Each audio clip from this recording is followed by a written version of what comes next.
Hi friends, welcome to காரை funny foodies. இன்றைக்கி நம்ம பார்க்க போகிற டிஷ் 1 pot சிக்கன் கிரேவி.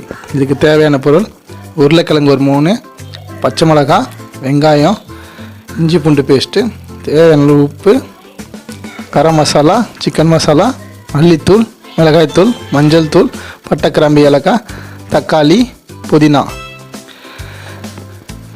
இதை அரைக்கிறதுக்கு தனியாக தேவைப்படும். அதை அரைக்கிறதுக்கு தேவை தேங்காய், மிளகு, சோம்பு, சீரகம். இதை அரைச்சி நம்ம எடுத்து வந்துடலாம். இப்போ குக்கர் வச்சு அதில் ஒரு 5 டேபிள் ஸ்பூன் எண்ணெய் ஊற்று. 3/4 கிலோ கறி செய்ய போகிறோம். 1 pot ரெசிபி தான். இதில் பட்டை கிராம்பு, ஏலக்காய் போட்டு இந்த வாசத்துக்கு தாளிச்சிடணும். அது நல்லா தாளித்து இந்த வாசனை வர வரைக்கும் கொஞ்சம் தாளித்ததுக்கப்புறம் கீரி வச்சுருக்க பச்சை மிளகா 5, 3/4 கிலோ கறி போடுறோம். 5 பச்சை மிளகா போதும். மிளகாத்தூள் நம்ம ஆட் பண்ணுவோம்.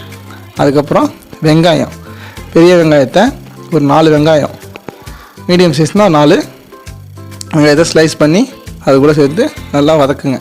இது ரொம்ப வதக்க வேணாம். நம்ம குக்கரில் விசில் வைக்கிறதுனால லைட்டாக ஒரு நிமிஷம் 1.5 நிமிஷம் வதக்கினா போதும். அது கூட 2 டேபிள் ஸ்பூன் இஞ்சி பூண்டு பேஸ்ட்டு போட்டு ஒரு 30 செகண்ட் வதக்கினா போதும். இதுவும் ரொம்ப வதக்க வேணாம். நம்ம குக்கரில் செய்கிறதுனால பிரச்சனை கிடையாது. நம்ம ஈஸியாக விசில் வச்சு எடுத்துடலாம். இது லைட்டாக வதங்கினதுக்கப்புறம் இது கூட வெட்டி வச்சுருக்க தக்காளி 3 தக்காளி சின்னதாக நறுக்கி ரஃபாக சாப் பண்ணி அதை கூட ஆட் பண்ணிக்கிறோம். அதை கொஞ்சம் லைட்டாக ஸ்டார்ட் பண்ணணும்.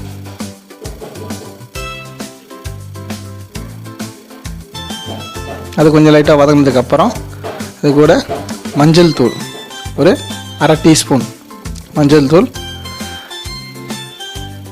மிளகாய்த்தூள் நான் 2 டீஸ்பூன் சேர்க்குறேன். கொஞ்சம் காரம் அதிகமாக வேணும்னா கொஞ்சம் காரம் அதிகமாக சேர்த்துக்கோங்க. மல்லித்தூள் 5 டேபிள் ஸ்பூன். குழம்புக்கு மல்லித்தூள் தான் கிரேவி கொடுக்கும்.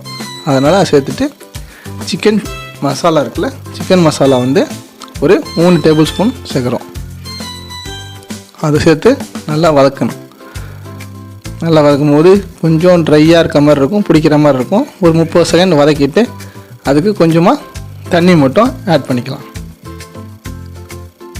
அடி பிடிக்காமல் இருக்கிறதுக்கு சும்மா ஒரு 1/2 கிளாஸ் தண்ணி மட்டும் சேர்த்து கொஞ்சம் லைட்டாக கிண்டி விட்டுக்கோங்க.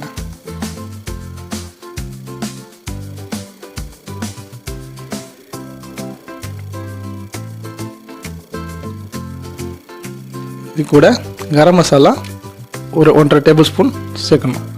கரம் மசாலா நான் சேர்க்க மறந்துட்டேன், அதனால் லேட்டாக சேர்க்குறேன். நீங்கள் மசாலா போடும் போதே சேர்த்துடலாம்.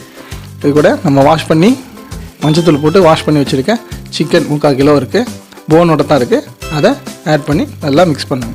இதை பேச்சுலர்ஸு ஈஸியாக செய்யலாம். வீட்டில் அர்ஜென்ட்டு ஏதாவது ஒரு ஃபங்க்ஷன், கெஸ்ட்டு வந்துட்டாங்க, நம்மளால் உடனே செய்ய முடியல, ஒரு டக்குன்னு டிஷ் செய்யணும் அப்படின்னா, டக்குன்னு ஒரு குழம்பு வைக்கணும்னு உடனே 1 pot ஈஸியாக செஞ்சிடலாம். இதுக்கு தேவையான பொருளாக நார்மலாக வீட்டில் இருக்க பொருள் தான். எதுவும் வெளில போய் வாங்க வேண்டிய பொருளாக எதுவுமே இல்லை. இருக்கிறத வச்சு சிம்பிளாக செஞ்சிடலாம். தேவையான அளவு உப்பு ஃபஸ்ட்டு கொஞ்சமாக போட்டுக்கோங்க.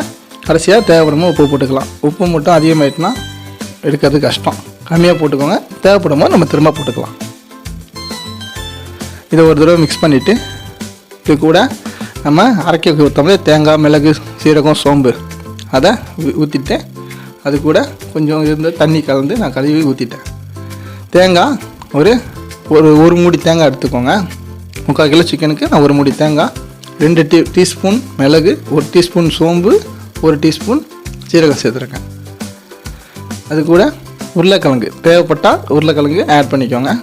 எங்கள் வீட்டில் குழந்தைங்களாம் இருக்காங்க, சிக்கன் சாப்பிட மாட்டாங்கிறதுனால நான் உருளைக்கிழங்கு சேர்த்துக்கிறேன்.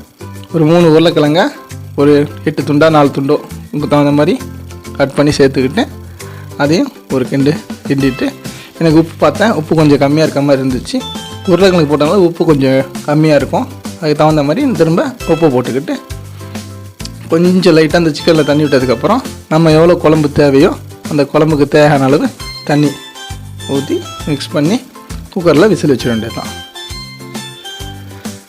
கார்னிஷிங்க்கு கொஞ்சம் கொத்தமல்லி, அது கொதிக்கும் போது நல்ல ஃப்ளேவர் இருக்கும். கொஞ்சமாக போட்டுக்கோங்க. பேலன்ஸு நம்ம திரும்ப இறக்கும் போது கொஞ்சம் கொத்தமல்லி போட்டுக்கலாம்.